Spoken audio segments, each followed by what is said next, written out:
Happy Friday. It is being Guillén. Welcome to La Vida Baseball. Happy Friday, guys. Well, it feels a little awkward because we haven't golfed all week, but we're here. Actually, technically, you haven't golfed all week. Right, these guys went indoor golfing, and it's something that I have to try out. I think it was in Orland Park. I'm looking forward to it.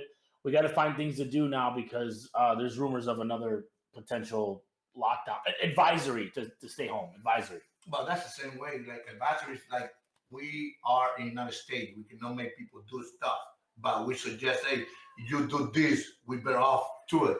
Right. Something is just, No, I recommend, whatever you are going to do, be safe, wear a mask, social distance. So I haven't got do it at your own risk. Well, it was good. Let's kick off the show right off by talking about doing it for the gram. Let's see what we've been up to these days, where we show you a little bit of the background of Ozzy's life, Adela, and the Guillén family. So show us what we have today for doing it for the gram. Ajá, amor, esa es tu hermana, ¿ves? Esa es la hermana, agárrala, eso. Dile hola, Adela. Hola, Adela, dile hola, Adela. Dile, anda. Eso, aplaude. Ajá. Coge el rinoceronte, yo te lo presto. Mira, aquí lo tiene. Ay, qué bonito.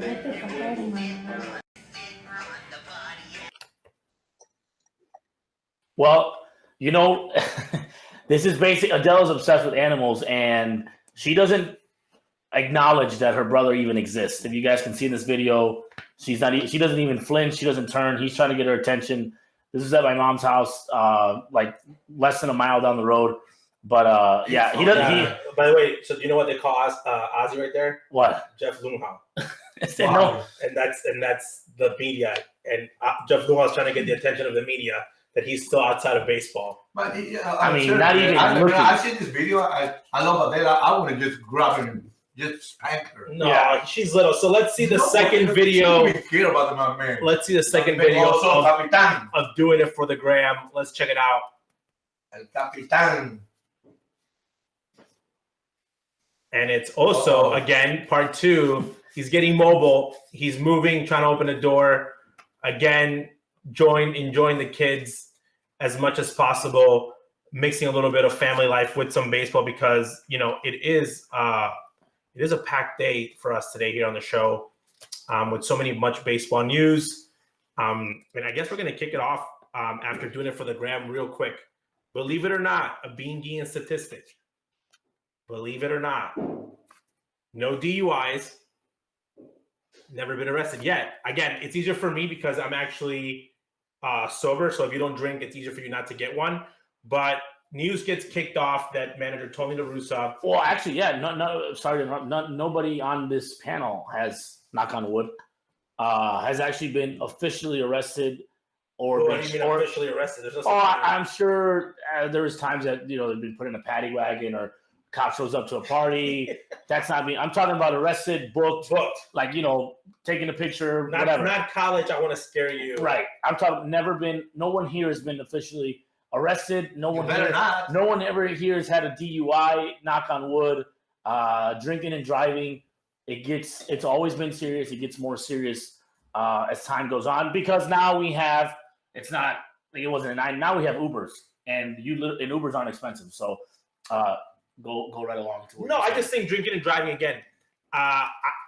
People get mad at me. I come from a place of actually on a day like today, I'm actually 3 years sober. Yeah. So again, if a person is dealing with drinking issues, again, I'm very lucky I never got one because I never really drove anywhere. But if the person Tony comes out and says he has a substance abuse, it's something that you can deal with. And a lot of people do in the United States on a consistent basis. So all you got to do is have a little bit of beer too much. You don't have to be blackout to be legally. It's 0.8. If you don't know how easy it is to get 0.8, go to Walgreens, buy yourself a breathalyzer, get a couple of drinks, and do a test on yourself. The part that's interesting is, though, that as a front office and as Major League Baseball, the game has changed. And now we have comments made by 2 individuals so far. One of them has actually opted into his $18 million clause, Marcus Stroman, who is more famous for his Twitter than he is for his pitching lately, but it is a good arm with a great potential. technically still blocked from Facebook, from Twitter on his. And then Trevor Bauer also made comments that said, I will not judge Tony La Russa until I meet him, but I'm against it. And, it gives you something to think about. So my first question is to Ozzy. Do you think, and this is asking you as a player again, when you're a player, do you think those things into consideration of who you're going to go play for as a free agent when you're going to decide what team you're going to go play for? Or do you think that's something that I think we overhype and overlook about a person's personal feelings about going to a team? I think baseball changed so much. In the past, you got free agents because, it's my own opinion, look, first of all, family. One's going to be more comfortable. What's it going to be? Second of all, who will pay the best? And all those players out there, they say, I go there because we had a chance to win. They're full of crap. You know why? I'm going there because they pay me the most money. This is a job. I never hear any player say, I want to win the World Series after they make $100 million. Okay?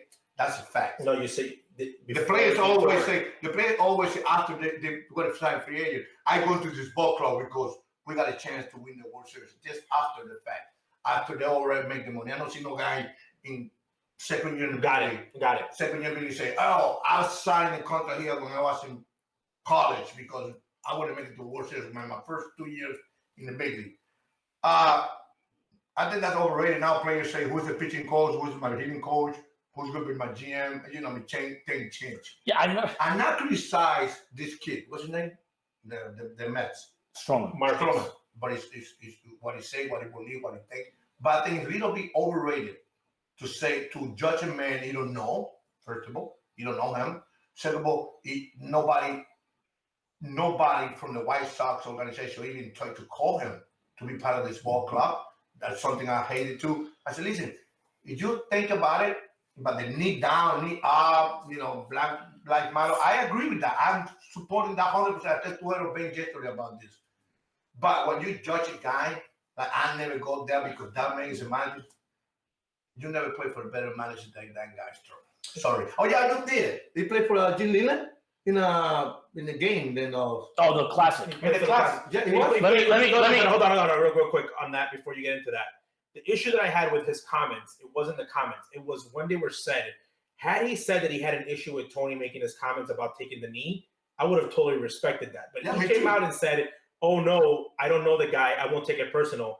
Then his whole demeanor changed because of DUI, which makes no sense whatsoever because, again, DUIs are like extremely personal. There's probably people out there that you work with, that you're teammates with, that probably managing you or being with you that have DUIs. Listen, first of all, it's great, and we got a good friend, Phil Bone, best infield instructor, watching us. He's saying, yes, indeed. He's saying that a lot of these free agents are going to make these comments, but when it stalls in February, they're going to hit a ceiling and they won't be able to get signed. But my opinion is this: one, I like to say that Marcus Stroman, thank you, because someone asked him a question and he answered it, whether we like it or not. He was honest enough to say. Maybe he knew in the back of his head he was going to accept $18 million from the Mets probably all along. Next day, he still time. answered it, and he didn't hide from it. He didn't say no comment. I respect the fact that he answered it. He put himself out there. This day and age that we live in, I'm sorry, this is the 1980s that, Bobby Cox has problem with domestic violence. Everything now gets reported, and this is what you have to deal with. Tony La Russa now opens himself up to a lot of criticism. This isn't 2007 when he was with the Cardinals that they talked about it, but not really. Now, every time they bring up Tony La Russa's name, they will bring up his DUIs. This is what the Sox have to deal with now. And the Sox put out a statement saying, basically, we're going to wait till the legal process ends, which is going to end on December 8th. So December 8th, we will know what's going to happen. The reason that it's taken so long is because of COVID. The Maricopa County, the people in Arizona said, this issue would have been resolved already, but since COVID, we're backed up. Wait, also that's the county that's still counting votes for the right, and they're still counting votes, so it might take longer. So I applaud Marcus Stroman for being honest. Tony's going to get judged no matter what happens, and this is going to affect the Sox. I think Trevor Bauer is blowing smoke up people's butt. He's never come to the Sox because they're not going to pay him that amount of money. Yeah. That is true. He is not coming. I have a question. If Stroman, they say, okay, we're going to get you, Tony's our manager, we're going to get you $15 million a year for 3 years. I want to see if my man going to say, no, I don't play for drunk people. Right. So, right. Money talks and, the BS walks. So that is what we're dealing with. Twitter now, fans have access to coaches, players. So you don't think it's because they didn't want him to be the manager in the first place? Who do you mean, Tony? The fans don't want Tony to be the manager. They never wanted him to say they never want to be the manager. They never wanted him to be the manager because they think he's too old. They didn't interview who they thought was better candidates. They're extremely happy with the signing that they got for the pitching coach, Giolito's friend from high school. Well, okay, I'm going to say this real quick. So no. Before, again, there's one thing in common here, and it's how the media covers this, and it is across every topic, because every time they break out this kid's name, the first thing they say is that he was Giolito's coach in high school. That has nothing to do with this hiring. The guy was working with the Giants and has been talked about in the baseball circles as being a good job. The fact that he actually coached Giolito and other guys in high school is an aftermath. Just like Kim being a woman, she's more qualified than half of the guys that have a job in baseball right now. So just like the media let it be not a big deal in 2007 when Tony got the first DUI, it's all the media, how the perception is. It's like if I got hired, the first thing they would say is Ozzie Guillén's son. That makes it seem, well, maybe his dad put in a word for him. Giolito's pitching coach has nothing to do with Lucas. The guy was not in high school. When you say the words high school pitching coach, you think, oh, they called his favorite guy and they just brought in whatever. Right. This guy's been. I don't think he helped Giolito at all. You know why? Because Giolito, when he comes to the big league, he struggled. He was horrible. Yeah, so this guy's been a touted pitching coach prospect for a while. I guess he's very new. So can I talk about the pitching coach situation again? Everyone wants to sell you the guy that they want. Again, I'm not saying this guy's bad. I think I've heard amazing things. I'm looking forward to seeing him working with the pitchers because it seems like all the guys on that staff are on board of this is their guy. So now they got the guy that they wanted. Okay, that's great. Shane Bieber's pitching coach, Blake, is a good pitching coach. 5 Cy Youngs. Oh yeah, I remember Willie's. I'm just saying though. I'm saying though, when you have hardware, okay, the pitching coach now can say, success means 5. Liam is. I don't care if you got lucky, if you ran into it. It is called success. So this young man comes with great credentials. I don't see. He was not part of the Giants when they won the rings. Last year, the Giants. I did not see any prospects. They did better, but I'm not saying I don't see I'm like, who's your claim? Well, who's the guy that you signed? At the end of the day, a coach is going to put you in the best position to win and give you confidence. Hopefully. But they got the guy though. They got the guy. Right, they got the guy. But you know what I say in Twitter? I say, I don't care who's the pitching coach. Right, they got to throw him. Duncan can come back. Willis can come be got 5 Cy Young or Leo Mazzoni. How about make those guys throw more than 5 innings and throw 100 people or less before that? But that's a philosophy, though. Are the White Sox going to go in? Is this young pitching coach a believer of the 5 innings? We did not see that with the Cy Young winner. He's got 5. He's old school. He does use the analytics. So, again, it's how are you going to be successful? And we're changing topics, but the risk the White Sox run with this and their pitching coaches, Chicago Cubs. They got rid of the guy because he wasn't the guy. After a World Series, they got the guy that they wanted, and the guy that they wanted couldn't figure it out, and now they're on their 5th. Because at the end of the day, it doesn't matter who's coaching. I'm sorry, players play. Yeah, but you can't. Once you say this is my guy, you can't. You can't come out of yourself and say this is the guy that made me great. You know what I mean? So that's the part we're going to wait. Again, it's going to be new. Coop was there for a long time, but again, I guess this was the ask. But going back and my favorite coach. And I hit 220 all my life. My favorite coach was Walter Riña. Yeah. Walter Riña made Wade Bogg hit 390. He made George Bray hit 340. He made Harold Bain Hall of Fame. He made Frank Thomas Hall of Fame. He made Ozzie Guillén.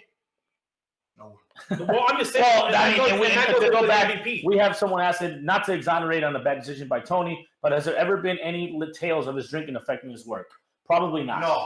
I'm going to tell people Tony was drinking whatever, wine, 3 vodka. Bro, listen. When I was managing the White Sox, every time you see me in the press conference with a Coke glass, it was vodka. Well, I'm going to say that, I'm saying not because you were manager. I'm going to talk now from a manager's family standpoint and being in the game. The stresses of the game tend to make people either drink more, or you party more because you win. But drinking's always been a factor. I hope that he doesn't have an issue. People have been calling that for him to do that. So. But here's the part. As a grown adult, have you ever gone to your work hungover? Me? No, I'm talking to the people there. So has Tony ever been drunk on the field? No, he hasn't. Again, he got called a DUI. It happens more than we think. He's a public figure. That's why it came out. People are upset. Again, whatever is decided, the Sox need to decide if they part ways, they do it the right way. The only thing I'm gonna cap it off with this. The only thing that looks bad is this. Their Sox fans are saying, if it was anybody else, why does this guy have so many lives? Okay, it was now me. We don't know. It was me. They put me in the same category with Jojo. Yeah, for killing the game. So basically, Tony's been caught with DUIs. He's been linked to the steroid scandal because he was in Oakland. Why does he said the thing he said about the kneeling and he was against it in 2016. Why? Well, he's been known as a headhunter. Why has this guy gotten so many passes when other guys get such a short leash? That's the world we live in, and we don't know how the White Sox will react once, because he's charged. If he's found guilty, we don't know. They might let him go. Media, the way that he is covered, had all the beat writers come out and attacked him. Okay, the people that are calling out for his name are people that are not writers, or people that are not covering baseball. Beat writers in Chicago. Look at me. They're not writers in Chicago. They're scared to lose their job. Correct. I'm saying though, that's dictated on how people perceive you is how the media perceives you. So if you're perceived as that is being protected, then the media is going to protect you. If everybody writes about how Sammy's not supposed to be back, then everybody jumps on that and says, yes, he's not supposed to be back. But if people start taking a stand and saying, no, he is going to be back because of this, and this, people jump on that. The media has an effect on the game. Trust me, talk about this one. Jose Abreu, okay? The fans of the Chicago White Sox, I am so happy for this man to win an MVP because he is the MVP of that team. Number one, 60 games on the board. This guy has been averaging more games played for the last 5 seasons than anybody on the Chicago White Sox. So as a fan, you should appreciate that. Which that's kind of alarming. It's alarming because of the size that he is. And he's older. But here's the part. White Sox fans wanted this guy. White Sox wanted this guy not to be in the lineup because, according to the analytics fans out there, this guy hit into many ground balls. Okay? All power hitters hit into ground ball double plays. That's a fact. Look it up in the history books. RBIs, okay? RBIs don't matter, people said. Okay? This guy is the most valuable player of his team. 2.8 WAR, deserves it. His defense was ridiculous. Probably the best defensive year he's ever had. But he deserves this award. What happens? The media backed him up. Had the media listened to the fans, we would have ran out of Jose Abreu out of town. Because he does not fit the profile of what we like. His body looks funny as hell, okay? He does not look like your typical, God-looking, amazing body baseball player. He is your traditional, amazing baseball player, but he brings one thing to the table every single day. He comes to the table. Every day he brings that bag with him, and that's what makes him MVP. Same thing with Freddie in Atlanta. Freddie's the least flashiest guy on that team. Yet he led the team in runs scored with his speed that is equivalent there to Paul Konerko's. Okay? Yeah. He's not a very fast guy, but he came in also 60 games. Played every day. Grinded it out. So again, the analytics makes you go crazy, but when you look at the end of the day is the guys that play and are performing well and are in there day in and day out with their team are showing to winning the award. There's one thing. I made that comment to Frank Thomas in the thing. I say, if Pito lose the MVP award this year, I'll be talking some more crap about baseball. They might send the governor to get you out of the state of Illinois. King Ozzie had to get out of the country. By the way, can you get deported as a citizen? Yeah, because this is a fake. I'm just saying. Oh, you know what? This is a fake Democrat. I'm going to say that. Can you get legal? Can someone answer this? Can they take away your citizenship? I'm guessing you could if you do something to break the law or whatever. No, they can't. I don't know. They should do American. I just know that North America. Jose, too late. Yeah, Jose Abreu has. I would lose my job. I feel like the reason why this is great for him is that he was there. He suffered a lot of bad years for the Sox, and a lot of losing. And I thought it was great that he thanked Robin, he thanked Ricky Renteria, he thanked his old managers. He had a great year. Yes, it was 60 games. No, I don't compare it to the same as 162 as Frank did in 93. And no, I don't compare it to Freddie did what Chipper did for 162 and carried a team in 1999. But it's an MVP, so he got it. Kudos to them. The Sox, kudos means like congratulations. The Sox have a lot of hardware this offseason. A lot of hardware. Too bad they don't have anything to show for it, but they have a lot of hardware. They have guys in the top 10 in the Cy Young, 2 guys. They have silver sluggers, Eloy, Tim, Jose Abreu MVP. Tony La Russa is walking in to what could be either a great thing or you'd hope it. Pantera took second in rookie year, then he won a Gold Glove. Tony's walking into a good situation, you would think. But this is going to play out in 1 month. We see what happens with him, and then we see how it plays out for the entire season. People will be watching because they made the playoffs already. Basically, this team is ready to take the next step. It's a very, very good team. They're ready to take the next step. They made the playoffs this year because of the corona. Right. Period. Okay, second, but I made the comment and said this is the best ball club in baseball. My apologies to the Dodgers, because the Dodgers, they win the championship. You're talking about they're the best. You're talking about to manage a team. That's a team you want to manage. I mean, I'm going to disagree, but because you know why? Because you got talent, they're young, and the window is like a little bit open. The window, little bit. I don't believe in the pitching staff yet. I don't, and I'm very big fans of that pitching staff. Huge fan. Aziz, another fan of Copper because I know him. I don't know what he's going to bring to the table. Keiko, everybody talk about Keiko, including us again, how good it was. I look around the numbers. It's a fact. 5 innings, 3 innings, DL. Yeah, I'm gonna. I mean, I would if I was gonna man. I don't want to make this a White Sox. Yeah, we'll dive in deep into the season, but again, baseball. The White Sox are an exciting team. Okay, and this is where I want people to start thinking about this, because the hiring of Tony, again, if you like it or not, we're seeing people. We saw a Dodgers team that was 100% analytical, make a switch, letting Dave Roberts make moves. They win the ring. We see Kevin Cash, a team that's 100% analytical.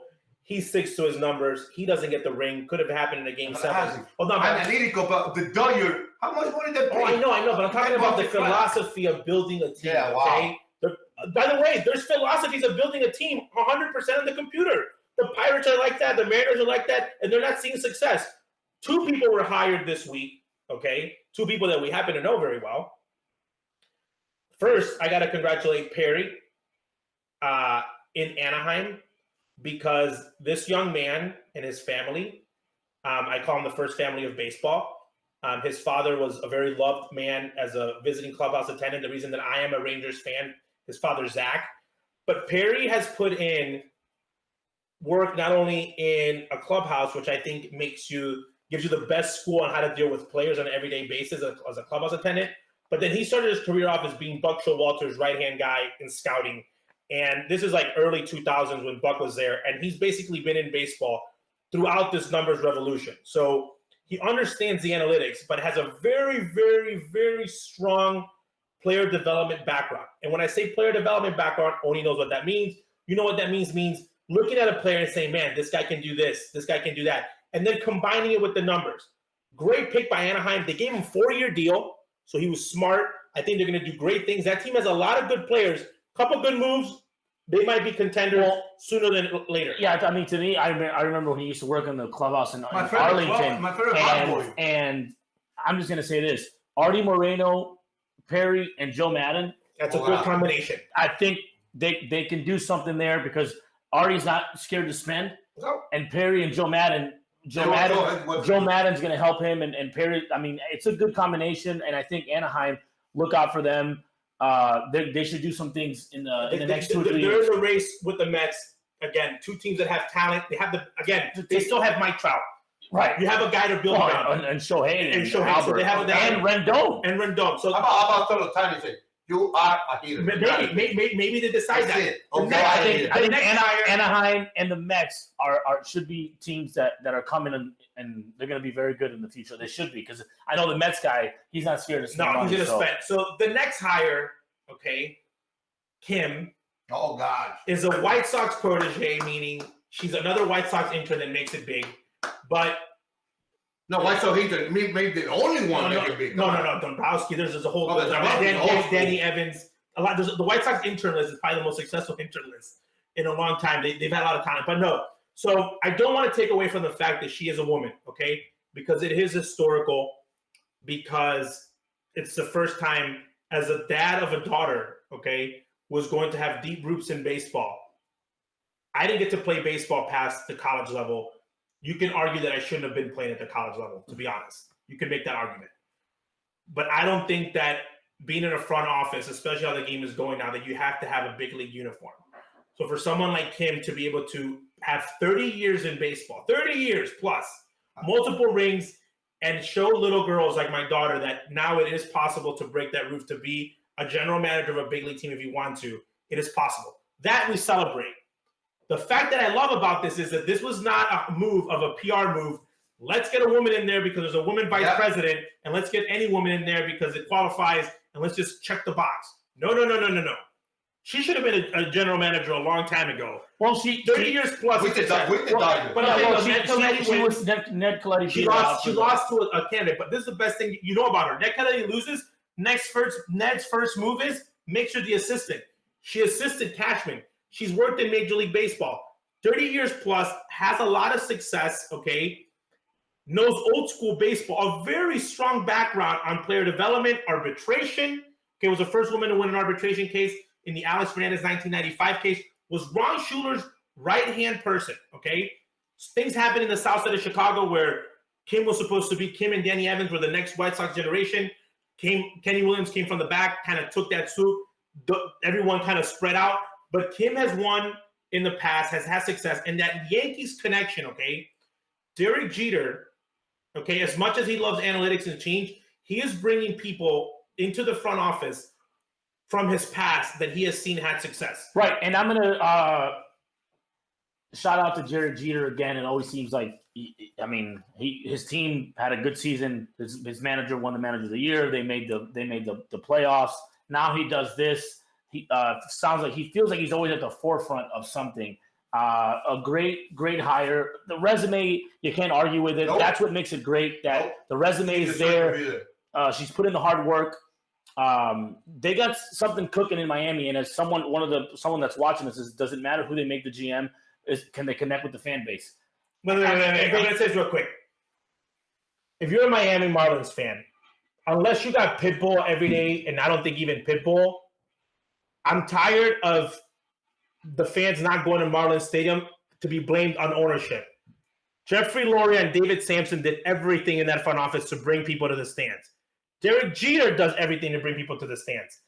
Not about connecting to the fans in the stadium. It's a Miami thing. Had they put that stadium in West Palm Beach, but then it wouldn't be the Miami Marlins. So it's based on the crowd. Right. I don't care what they say. It's based. Miami is a horrible place for baseball. In Tampa. Florida's a horrible place for baseball. Yes. That's a spring training. And I'll argue because I go to games. Arizona's more packed than Florida. It's just unfortunate. Obviously, Tampa's been good for a long time, and they don't draw well. So I don't think it has anything to do with that.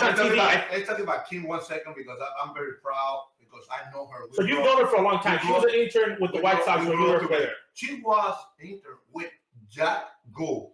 We got to thank Jack Gould, rest in peace, for this girl with this lady. She told me one day, Ozzy, I was the #1 guy with the White Sox, shortstop, obviously. Ozzy, don't ever go to an arbitration case. I said, why? Because I don't want to fight against you. Because she is the one that was in charge of disputing. To put everything together. Right. It's like, and I asked her, so what is that, Kim? I said, this is like you go to trial and a trial with the judge and told you win or you lose. And I have to tell you everything. Yeah, she has to argue. Yeah, she has to argue. Why don't you deserve your money? And her agent's can argue why you do deserve the money. And they say, please don't do that. So this is not only a historic for baseball. This is the first woman general manager in all sports, in any major sport in America, and she's an Asian American. Asian American woman. So breaking barriers. The Marlins have a shortstop, an Asian American woman, and the other lady, the Carolyn O'Connor, the COO, is another woman. Well, and also in Donnie Baseball. Yeah, so they have 3 people in charge that it wasn't. They're breaking all kinds of barriers. It's great to see. Let's see what they do moving forward because obviously they have a lot of talent.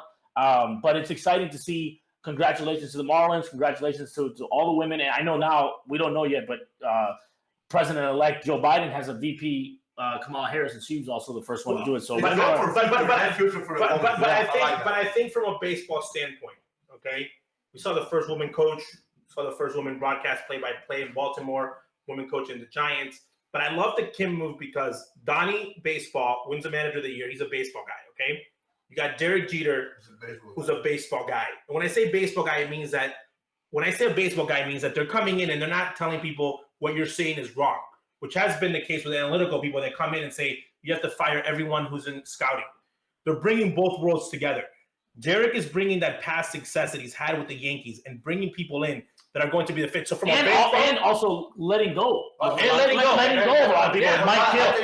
Hill, Manny Colon. I think Posada should take a job. I don't know, he will, down in the minor league system to help them. But they're building though. But I'm saying when they got rid of Mike Hill, who I thought did a great job in that organization, I was very concerned about who the next follow-up was going to be. But they brought in someone who has the credentials, okay, who we have to give a shot to build on those credentials. Are the Marlins going to win the World Series next year? Absolutely not. But they have a chance to build out. They have a chance to build up.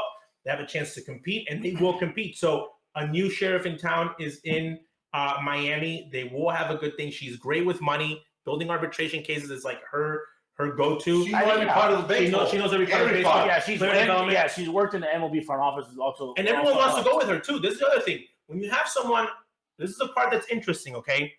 Where some teams kind of are not very good. I'm not going to mention who. By Kim coming and Perry going to Anaheim or Kim going to the Marlins, that means that when you call someone and you say, I want you to jump organizations and I want you to come and be my pitching coordinator, or I want you to be so-and-so, everyone's excited and pumped and saying, I am making the jump, because you're not going to make a jump to a team that no one ever gets promoted, okay, that you're known to be behind the ball on like a hiring process.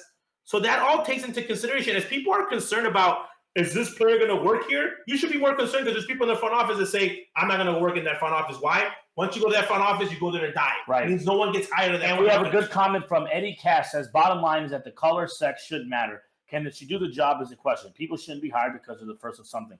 Totally agree, and Kim is more than qualified. But this, by the way, more than 80%. Because again, here's the part that's interesting that I thought it was so cool. Again, technically not an Ivy League school, technically. Hey, she's University of Chicago. University of Chicago. But here's the part. So I thought that smart people only started working in baseball the past 5 story. The media. The media changed it. The analytics, the numbers. They've always been there, people. People have always been smart. That means that we weren't dumb in baseball. Then a guy came from an Ivy League and said, oh my God, we're all smart now. There's been people with high credentials, with great academic backgrounds, always being in baseball. So again, super excited for them. It's a great time for women in baseball. I think there's a spot for them. I think that this promotes younger women to a younger generation of women to want to be in the sport. But this has to go all the way back to the 80s. No, I'm saying that when baseball said, oh, we don't do the right thing. Yes, it does, because way back when someone let her give her. So, and by the way, the right hire, because again, when I say the credentials, the NBA is one of those leagues that they take credit, but they bring someone that has no credentials to a position, but they say we were the first, when in reality that person shouldn't be there. So Major League Baseball, I know a lot of women out there, like we have people commenting on our show. I know a lot of women on there are excited. They're going to be rooting for the Marlins just for that simple fact. And it's going to help out, and it's going to, again, the way that they're going to build a team is going to be a factor. And again, when you're talking about where you're going to go, I think that means if they're going to bring a new GM, new philosophy, we might see some people getting signed. Again, they're going to bring in with a budget a team that's competitive. But all this comes into consideration. Again, free agency. No, I'm just telling fans, where does my wife want to live? Or what city do I like? At the end of the day, it falls down into those 3 categories. Very few teams will be spending the big bucks. Like, I know the Mets will probably make a splash. Best time right now is that the owner of the Mets or Artie Moreno are fans of you. Because they're the ones that are going to spend. Yeah, there's not a lot of guys that are going to. What's the guy that went to a big time great pitcher for the Yankees? He was Pittsburgh. Garrett Cole. Okay, Garrett Cole. He said, okay, we're going to pay you $100 million to be a Yankee. Okay. I said, wow, Yankee? Everybody went that uniform. And he said, I always was a Yankee. You're lucky enough to play for the team. Well, there's always a quote. If you're good at something, don't do it for free. Don't do it for free. I don't sell insurance for free. Free agents are going to be the chocolate town again. Trevor Bauer is. Yeah, but you think about it. You have off the top of your head guys that are going to hit the bank: Bauer, Real Muto, Springer, Real Muto. We're going to talk about this, okay? No World Series team has ever won a World Series in the past 10 years without a guy finishing in the top 5 closers. I understand that, but I watch Colomé every day. Never won a World Series. I play Colomé. I'm just saying, I watch Colomé every day. Oh my God! I'm just saying though, but he hit the numbers again. Well, if you're going to be a winner, Tampa Bay, you need to have a guy there that is a closer. But Colomé say Mariano against Detroit. I know that, but even Mariano Rivera blew games in the World Series. Again, you're going to guys. You blow the game. Yeah. Oh my God! Well, you're gonna blow games. Like, no one goes perfect. It's like a kicker in football. It's very hard to be consistent. But again, we're gonna keep talking here on La Vida Baseball. We're gonna stay tuned, stay positive, stay safe. Whatever it is, how you stay safe, but try to find the guy. Try to smile. Yeah, try to smile. And I agree with you. Phil Bowen says that the Marlins will take a step back in 162 games. Giants are going to take a step back. The Marlins, next episode, we'll give you guys. The team from here will take a step back. A lot of teams are going to take a step back. You can't get on the field with 60 games. How do you expect to get another 162? That's one thing. That's what I say. You're going to be dragged into the finish line. Instead of pitching more and 5 innings, you want to get what you want to get. That's a fact. By the way, pitch 5 innings, 3 innings, 5 innings. In the end of the day, when June, July, I was hit, you book is Boone watching this? Yes. Okay, I'm going to say this. If I was a general manager right now, and I know that the White Sox are watching this, hold on. I know the White Sox. Don't hate me. Hold on. Don't hate me, White Sox. Don't hate me, front office, for saying this, because I know that you guys probably watch and say, there goes that fat kid running his mouth. I would hire Perry Hill. If not for a coaching job every day, I'd bring him as an assistant or something to the front office, and I'd have him work not only with Tim Anderson, I'd have him work with Madrigal. I'd have him work with Moncada, and then I'd have him work with whoever's going to replace Abreu at first base. If it's going to be Vaughn, or it's going to be, but you know why? Because pitching gets better with defense, and this team needs help with defense. Defense. They're going to score, but they got. So, by the way, they've taken, but again, they should bring him on for sure because he is one of the best. Don't say that because anybody from the White Sox hear you. Everything we say about the White Sox, they do opposite. Oh, I'm just saying though. Any team that wants to get better. Every team that wants to get better, he is the best in the business at making you a better defensive team. This guy was doing shifts before the thing was done by a computer. Yes. He was doing shifts in a row. He was doing chief. He was doing you play here, you play there. So before analytics was on. This man, I remember he used to have the chalk. This man told you where to play. I played shortstop all my life, and I was good at it, great at it. When I went to coach, I had the opportunity to learn from him. It's a funny thing because I say, oh, it's all Ozzy Guillén and go, we're going to teach you. We're going to teach you all the time. When I see him teaching, I go, I ask him, and I told everybody, I say, what I'm going to teach you, I learned from Boone, Perry Hill. I did. Everybody. If I'm going to teach you what I know, Colombia, Dominican, Mexico, everything. Venezuela. And by the way, that's what they teach. Everyone steals the stuff. That's what they teach all over the country if they know what they're doing. Everyone steals the stuff. Yeah, everybody thinks it's smart because they got you, Boone. They got you very good. I got you for a long time. I went to Mexico. I do this, do that. All the infield, they go, my God, you're a genius. Yeah, thank you, Perry. Well, enjoy your weekend. Stay safe and keep watching La Vida Baseball on our social media platforms. Yeah, that's the best. Well, news comes in, we just dish it out. So thank you again for another Being Guillén Friday, and we will see you guys next week. Have a good one. See ya.